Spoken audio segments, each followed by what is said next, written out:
Pemirsa, Bank Indonesia mendorong penggunaan kode baca cepat Indonesia Standar atau KRIS untuk semua jenis transaksi mulai dari berbelanja, bersedekah, hingga membayar biaya pendidikan dan pajak. Penerapan KRIS ini memudahkan masyarakat karena hanya cukup punya satu aplikasi sistem pembayaran untuk bisa membaca kode cepat atau QR dari seluruh penyedia jasa sistem pembayaran.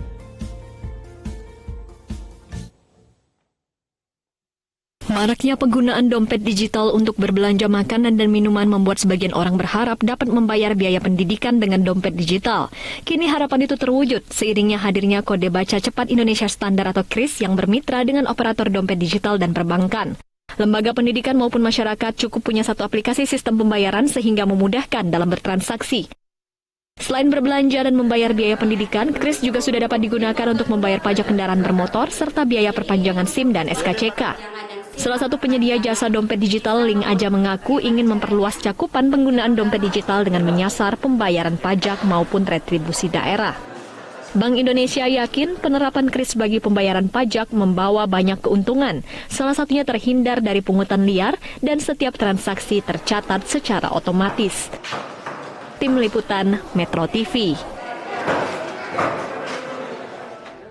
Sistem pembayaran dengan kode baca cepat Indonesia Standar atau KRIS sudah dapat digunakan untuk semua jenis transaksi. Selain transaksi retail, seperti berbelanja makanan dan minuman, KRIS juga dapat digunakan untuk donasi seperti zakat maupun membayar biaya pendidikan. Untuk membahasnya lebih dalam, telah hadir bersama saya Direktur Eksekutif Departemen Kebijakan Sistem Pembayaran Bank Indonesia, Erwin Haryono. Pak Erwin, selamat sore. Selamat sore, Bang Leo. Kemudian juga telah hadir Direktur Wakaf Al-Azhar, Ahmad Ahidin. Ustadz Ahidin, selamat sore. Selamat sore, Bang. Dan juga hadir Head of Product Group Link Aja, Denu Wiarsandi. Mas Denu, selamat sore. Sore. Saya ingin bertanya dulu ke Pak Erwin. Pak Erwin, Ya. KRIS ini sebetulnya kan harusnya memudahkan. Ya. Tetapi mungkin kalau orang yang belum terlalu tahu, berpikir-pikir begitu. Sebetulnya selain untuk alat pembayaran, tadi sudah dijelaskan di pengantar, apa sebetulnya manfaat KRIS ini, khususnya juga untuk pengguna yang bukan konsumen ya? Bagaimana, Pak Erwin? Iya, jadi pertama memang ini alat memudahkan pembayaran. Jadi dulu kan pakai cash, kemudian beralih ke kartu, sekarang semua pakai handphone. Digitalisasi itu serba seamless, memudahkan, customer experience-nya luar biasa, mungkin seperti yang di industri. Tapi kita juga pengen lebih dari itu nih, Bang Leon. Jadi bagaimana KRIS itu memberikan manfaat yang nyata. Jadi secara payment, beberapa hari yang lalu kita udah bahas tuh, banyaklah kemudahannya dan bagaimana tadinya jejer-jejer edisi, nanti cukup satu saja. Kalau saya merchant, saya punya rekening apapun, kalau Pak Ustadz customer punya rekening apapun, semua nyambung dengan hanya satu KRIS. Tadinya QR code-nya banyak begitu ya? Iya, tadinya kan banyak. Harus di-scan satu-satu. Kita standarkan supaya gampang. Itu manfaat dari kepraktisan pembayaran itu luar biasa dan memudahkan. Nah, ada satu manfaat lagi karena memang dengan digunakannya alat KRIS sebagai pembayaran digital, semua data nanti tercatat. Contoh, kalau tadi itu saya jualan bakso, misalnya Bang Erwin jualan bakso nih, Bang Kumis, gitu. Nggak punya kumis, Bang Erwin. Gitu. Ustadz beli bakso saya, gitu. Kalau kemarin Pak Ustadz beli bakso saya pakai cash, begitu udah selesai beli, ya udah kelar urusan. Gitu. Nah, sekarang kalau saya pakai KRIS, katakanlah saya pakai link ajanya Mas Denu, gitu, saya daftar KRIS. Saya sebagai merchant, sebagai tukang bakso itu tercatat tuh. Kita punya data yang namanya National Merchant Repository. Ada Bang Erwin nanti di sana sebagai UMKM misalnya. Yang tercatat apa saja transaksinya? Saya sebagai merchant, saya sebagai tukang bakso, nanti ada kategori-kategori. Nanti akan jadi database UMKM sebetulnya nanti ke depan. Tapi yang penting adalah saya tercatat sebagai tukang bakso. Kemudian Ustadz beli bakso saya. Transaksi Ustadz kalau menggunakan KRIS itu tercatat transaksinya. Nah, belakangan data-data itu kan bisa terkumpul. Karena memang manfaat digitalisasi adalah semua every single transaction kan ada jejak digitalnya. Nah, jadi pembayaran Pak Ustadz kepada bakso saya ada. Terus Bang Denu misalkan beli ke saya juga ada. Kalau data itu sudah terkumpul, manfaatnya luar biasa. Kita bisa bikin pembukuan, akuntansi, bahkan nanti kalau sudah lebih banyak lagi kita bisa bikin misalkan credit scoring. Karena kemampuan saya menjual bakso sebetulnya adalah kemampuan saya juga memberikan kredit. Dulu bank itu agak susah masuk ke UMKM karena nggak kenal nih. Nah, jadi data sebetulnya. Jadi tadi kemudahan pembayaran, memberikan data dan kemudian akan memberikan akses yang lain. Ustadz Tahidin, kan banyak yang menggunakan KRIS ini untuk usaha ya. Tadi Pak Erwin sudah contohkan jual bakso, kemudian jual makanan, jual yang lain-lain. Tapi kalau untuk untuk wakaf Al-Azhar, itu apa yang dipakai KRIS-nya? Jadi kita memudahkan orang untuk supaya berwakaf. Jadi Anda tidak punya alasan untuk tidak berwakaf atau berinfak kalau Anda nggak punya uang cash gitu. Walaupun nggak bawa uang tunai di dompet atau di kantong? Contoh misalkan di Masjid Agung Al-Azhar, itu kotak-kotak amal itu ada QR code-nya. Jadi tidak ada alasan lagi Anda alasannya nggak bawa uang cash nih. Nah, karena pasti di handphone tuh ada uang. Karena handphone umumnya pasti dibawa ya? Pasti dibawa. Gitu. Daripada yang lain. Kita mendorong untuk supaya orang memudahkan milenial terutama untuk bisa berinfak, berwakaf, bersedekah gitu. Akhirnya kita fasilitasilah semua di lingkungan Al-Azhar itu parkirnya. Kan rata-rata parkir itu bayar susah loh. Betul. Nggak ada kembaliannya mas. Nah, ada 1.000 tidak? Biasa gitu kan? Iya. Akhirnya penitipan senda misalkan ya, rata-rata 5.000, 2.000 itu sekarang lebih mudah karena ada QR code. Kita lebih besar juga kan? Iya, lebih besar juga dan lebih tercatat karena gini Pak, ngitung uang kotak amal itu bisa sampai 1,5 jam loh. Katakanlah itu uang 10 juta nih, menghitung uang tunainya sholat Jumat ya. Nah itu dengan QR code lebih cepat. Betul. Dan udah nggak ada nganter lagi ke bank karena udah ada di rekening. Tapi tentunya KRIS ini tidak bisa jalan kalau tidak ada dukungan Mas Linu. Mas Linu, link aja melihat KRIS ini seperti apa? Sangat positif sih yang pertama sih. Jadi kita memang dukung 100% dari program dari BI ini sebenarnya. Karena kita melihat memang inklusi keuangan itu kan tujuan utama kita gitu kan. Tetapi kita tidak bisa melakukan itu tanpa adanya salah satunya adalah KRIS. Dan kalau bisa dibilang Indonesia itu kan pahnya besar banget gitu kan. Jadi kita harus berbagi gini. Di KRIS itu sebenarnya udah lebih dari 20 lebih PJSP atau penyelenggara jasa sistem pembayaran tergabung di situ. Jadi kita sama-sama. Jadi bukan datangnya dari Bank Indonesia, oh saya mau begini, enggak. Justru Bank Indonesia bersama dengan industri melalui Asosiasi Sistem Pembayaran Indonesia (ASPI), kita duduk bareng di situ merumuskan sebenarnya KRIS itu sebagai bagaimana. Nah, link aja di situ juga berperan penting juga. Kita melihat bahwa teman-teman yang lain nih bank maupun non bank, yuk kita duduk bareng yuk. Tujuannya utamanya apa sih sebenarnya? Yang pertama adalah soal efisiensi. Ya kan? Kita tidak mau juga melihat bahwa di situ ternyata tadi Pak Erwin cerita ada banyak edisi. Jadi bingung gitu, pokoknya pakai yang mana. Bukannya jualan malah ternyata di situ edisi semua gitu kan. Baksonya malah nggak ada gitu kan. Nah, yang kedua adalah akseptansi. Harapan dengan inklusi keuangan adalah ketika satu sistem pembayaran itu bisa diterima di mana aja maupun bukan miliknya. Nah, dengan begini program Bank Indonesia dan juga pemerintah Indonesia harapannya bisa masuk tuh sampai ke pelosok-pelosok ke depannya. Itu sih. Jadi sebetulnya prinsipnya juga semacam berbagi juga ya, bagaimana sistem ini bisa berbagi tanpa harus bermodal masing-masing. Tapi masalahnya begini Bapak-Bapak, sistem yang baru, ini kan baru Januari ya Pak ya, kadang-kadang bisa menjadi masalah kalau orang belum terbiasa. Bagaimana sosialisasinya kita bahas di bagian berikut dan pemirsa tetap bersama kami, Newsline Business segera kembali.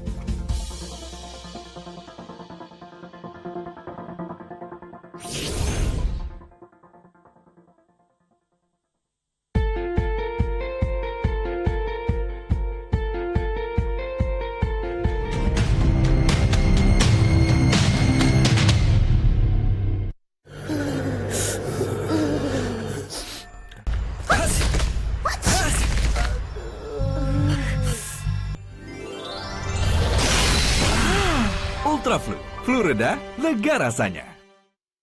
Jakarta, bersiaplah untuk menyambut bazar buku terbesar di dunia. Big Bad Wolf Book Sale Jakarta. Ada diskon 60 hingga 80% untuk semua buku internasional. Acara ini gratis, dibuka 24 jam di AIS BSD, Hall 6 sampai 10. Mulai tanggal 6 hingga 16 Maret 2020. Bekerja sama dengan Bank BCA dan didukung oleh... Tunggu apa lagi? Kunjungi segera Big Bad Wolf Book Sale Jakarta. Miliki hunian eksklusif 2 lantai di PIK 2. Dijamin 1000 tahun tidak banjir. Dapatkan penawaran super istimewa 825 juta rupiah. Ke Supermall 10 menit, Fresh Market 15 menit, ke Airport 18 menit. Untuk informasi lebih detail, hubungi Marketing Galeri PIK 2 di 021 588 8000. Hari yang baik, setiap Sabtu jam 8 malam.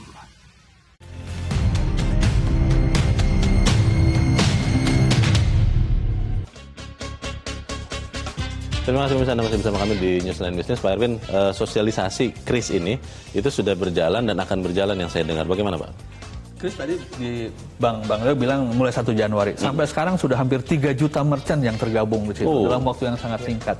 Nah, terima kasih Metro TV udah undang kami, ini bagian dari sosialisasi. Yang kita ingin adalah bahwa Chris itu digunakan oleh semakin banyak orang, khususnya UMKM, khususnya pedagang-pedagang di pasar, di pinggir jalan. Karena dengan begitu kita bisa dapat data yang tadi itu, Bang Leo.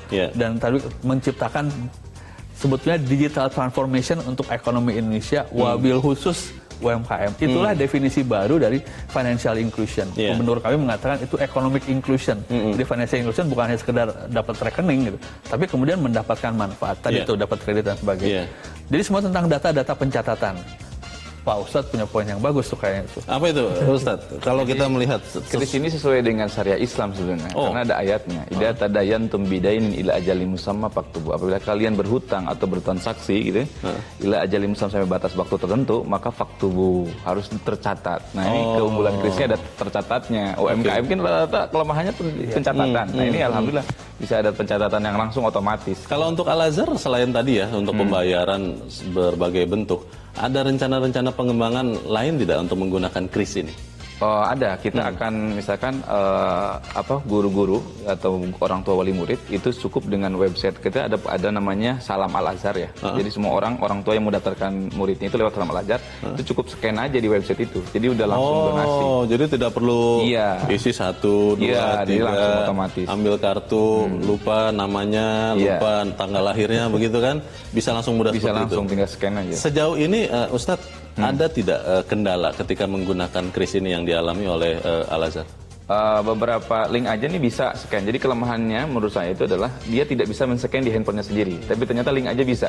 Maksudnya gimana? Jadi link aja itu punya aplikasi yang langsung dia bisa scan barcode-nya langsung di handphone sendiri. Mas Deno deh yang menjelaskan maksudnya gimana itu. Jadi ini menarik sih sebenarnya sih. Jadi kita lihat sebenarnya tuntutan dari user juga pada saat itu. Jadi kalau kita lihatin kris itu dan QR itu kan memang kita harus foto, harus scan. Scan ya. Betul ya. Keluarkan handphone, scan begitu. Nah, tetapi memang tadi idenya Ustaz tadi ketika mungkin di pengajian, mungkin ada pernikahan, mungkin ke depannya, ini ya QR saya yang udah kris gitu kan, tolong di scan mau donasi atau mau lain, kan bingung kan ada di handphonenya dia, tapi saya nggak bisa nge-scan, gimana caranya? Nah teman-teman produk itu di link aja, kita punya inovasi, ya udah kita dengerin tuh maunya, akhirnya kita bisa upload tuh picture-nya, langsung scan, jadi otomatis. Daripada nanti saya kirim ke Ustadz saya foto ya, sama aja jatuhnya kan, akhirnya kita pakai apa namanya? Dikirim kemudian lupa nyimpen, akhirnya nggak jadi beramal kan. Nah, di ring aja kita bisa tuh seperti itu. Jadi saya rasa sih teman-teman lain juga harusnya berevolusi juga sih. Pak Erwin, tentunya sosialisasi ini satu bagian, tapi kan ada sosialisasi lain yang dilakukan. Apa saja, Pak? Minggu depan kita akan sebut sebagai Pekan Kris Nasional. Kita punya 46 cabang BI di seluruh Indonesia, kantor perwakilan dalam negeri. Minggu depan semua akan aktif. Juga sama, masuk ke pasar, masuk ke merchant, merchant acceptance masuk. Kemudian juga itu di sisi merchantnya, terus juga di sisi customernya. Customernya nanti kita akan bikin acara Car Free Day atau apapun sesuai dengan wilayah. Kita juga akan libatkan para pimpinan daerah di sana supaya punya rasa memiliki. Karena tadi manfaatnya tadi itu. Betul. Nah, itu akan dilakukan pekan depan, kita sebut sebagai Pekan Kris Nasional 2020. Di mana saja itu, Pak? Di 46 kota di seluruh Indonesia. Dari Sabang sampai Merauke. Tapi tentunya kan peran dari Ustadz, para pemimpin keagamaan juga penting ya. Kalau melihat sejauh ini Ustadz, kris ini bagaimana kalau Anda melihat di antara institusi keagamaan? Ya alhamdulillah saya kemarin juga ketemu dengan beberapa yang non Islam ya, agama-agama lain juga sudah menggunakan di gereja, jadi misalkan sudah menggunakan kris dan kita menyambut sih karena daripada kita ngambil potensi ini loss kan, loss potensi orang berwakaf atau berinfak atau beramal sehingga kita harus siap karena memang udah pindah antara trennya begitu. Trennya udah pindah gitu, ke digital semua udah berubah. Nah, kalau kita nggak ngikutin, kita nggak dapet itu.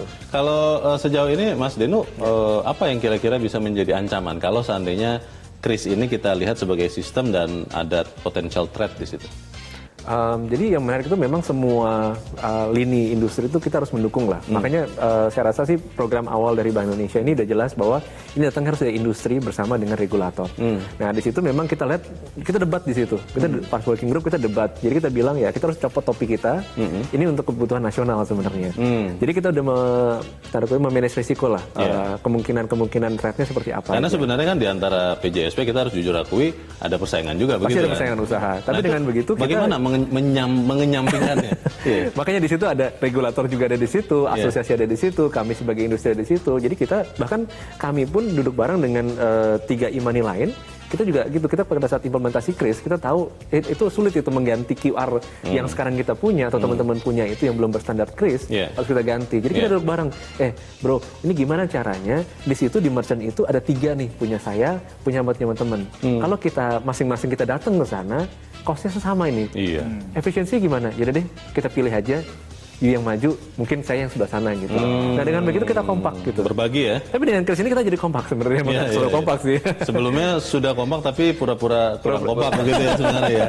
Pak Erwin, ke depan Pak, bagaimana pengembangannya? Karena yang saya dengar bahwa Kris ini kan bukan hanya dipakai untuk di Indonesia saja ya, rencananya ya. Orang luar bisa pakai juga di sini atau kita WNI pakai di luar katanya juga bisa. Bagaimana Pak? Ya, itu ada inisiatif juga di dalam Kris itu kita sebut sebagai cross border payment gitu. Tapi cross border payment yang memang harus in order gitu. Terkendali lah gitu. Dulu kan ada cerita dari negara tertentu masuk ke sini dulu belanja pakai punyanya dia, bahkan kita tidak tahu datanya tuh berapa, kita tidak tahu. Tidak ketemu ya sistemnya ya. Kita nggak tahu. Nah kita dengan Kris ini karena Indonesia sudah punya standar QR yang digunakan oleh semua penyelenggara jasa sistem pembayaran, kita baru kemudian bisa bergerak ke arah negara lain yang memang juga sudah siap. Misalkan kita lagi ngobrol-ngobrol sama Thailand, sama Malaysia gitu, karena mereka juga sudah punya QR Thailand standar, standar. Nah, tinggal digabung sistem itu, dan kemudian kita bisa dapat semua datanya gitu. Dan again ini digital economy kan semuanya tentang data. Tapi kemudian kita bisa dapat itu gitu. Ketimbang tadi sendiri dan lost in translation. Oke, baik. Terakhir saya minta dari Ustadz Ahidin, apa himbauan untuk kita semua, untuk masyarakat lah yang sudah atau baru mau menggunakan Kris, tapi mungkin masih ragu-ragu begitu. Ini aman tidak? Ini mulus tidak? Bagaimana? Saya melihatnya ini lebih aman justru ya, ketimbang kita uang cash. Mohon maaf, ini kan corona, ini lagi musim corona. Itu penyalurannya bisa lewat uang loh. Karena disentuh ya? Karena disentuh. Kan kita nggak tahu nih corona ini dari orang yang lagi kena sakit atau apa, itu lebih mudah. Dan dengan Kris ini memudahkan kita lebih safety daripada virus-virus. Lebih sehat ya? Lebih higienis. Itu harapannya? Harus. Oke, baik. Semoga kita bisa melihat Kris ini berguna juga untuk ekonomi kita. Mas Deno Wiarsandi, Ustadz Ahmad Ahidin, dan Pak Erwin Haryono, terima kasih sudah hadir di Newsline Business untuk sore ini. Selamat sore. Selamat sore. Dan pemirsa, demikianlah Newsline Business untuk sore ini. Saksikan besok Newsline Business pada jam yang sama. Saya Luna Samosir. Sampai jumpa.